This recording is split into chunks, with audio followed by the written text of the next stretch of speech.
A través de la implementación del juego notamos que el carbono es el pilar de la vida de forma natural. Existe un equilibrio en el intercambio continuo de carbono que se da en los diferentes reservorios de nuestro planeta. Estos procesos se conocen como ciclo del carbono. En la Tierra existen 3 reservorios en los que se acumula el carbono: la superficie terrestre, los océanos y la atmósfera. El océano contiene el depósito activo más grande de carbono cerca de la superficie de la Tierra. Este ciclo nos permite el intercambio de materiales entre los seres vivos y el ambiente.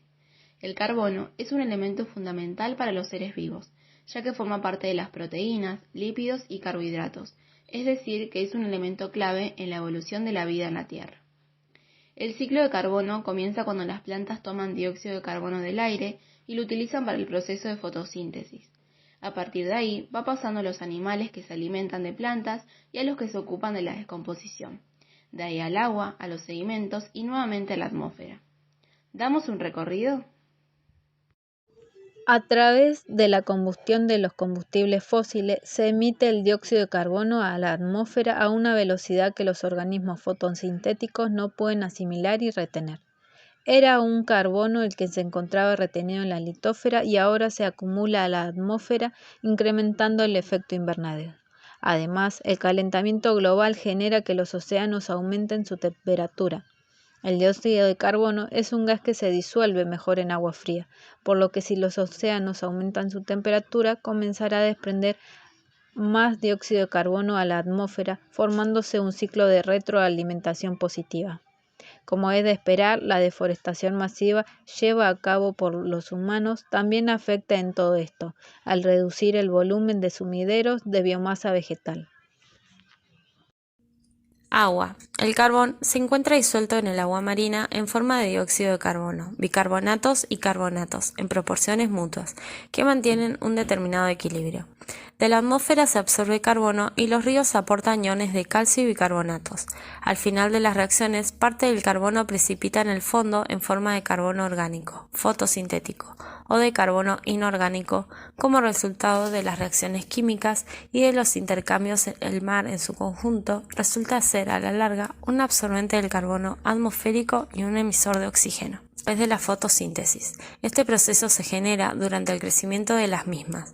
Los árboles eliminan el dióxido de carbono de la atmósfera acumulado durante años, al igual que lo absorbe durante un largo periodo. No todos los árboles llegan a ser igual de coeficiente, ya que varía según el tamaño del mismo y especie. Los árboles contienen carbono en su interior y es liberado de diversas formas. En primer lugar, el carbono liberado pasa a los sedimentos y a las rocas. Cuando las plantas ya no tienen vida, caen a los sedimentos y es convertido en rocas con el paso del tiempo.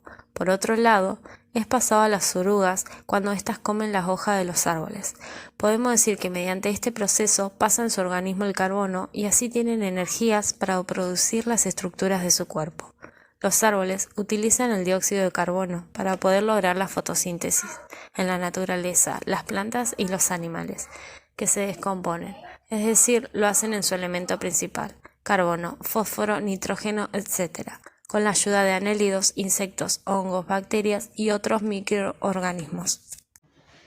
Sedimentos y rocas. Las rocas sedimentarias son formadas por la acumulación de materiales o partículas, por precipitación química o por el crecimiento de organismos, en condiciones subaéreas o subacuáticas, marinas o lacustres. Es decir que las rocas sedimentarias se forman por la precipitación y acumulación de materia mineral de una solución o por la compactación de restos vegetales y animales que se consolidan en rocas duras.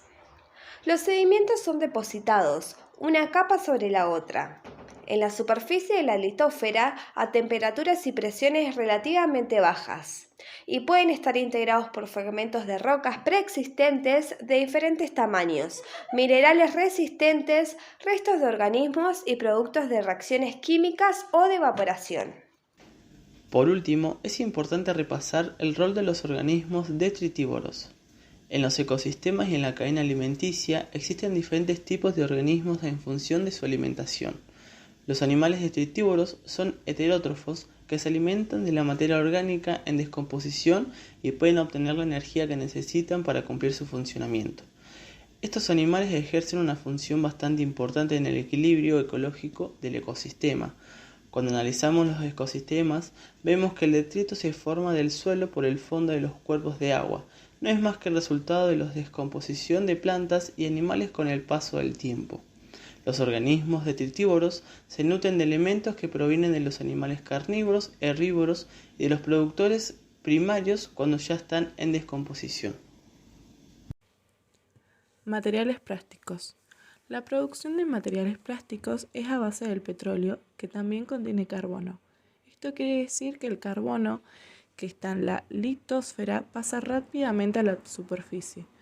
Por lo tanto, no puede ser procesado por los detritívoros, aquellos organismos que se encargan de descomponer la materia orgánica como los restos de animales y plantas. Es por esto que la producción de plástico altera el ecosistema. El plástico queda durante años sin ser degradado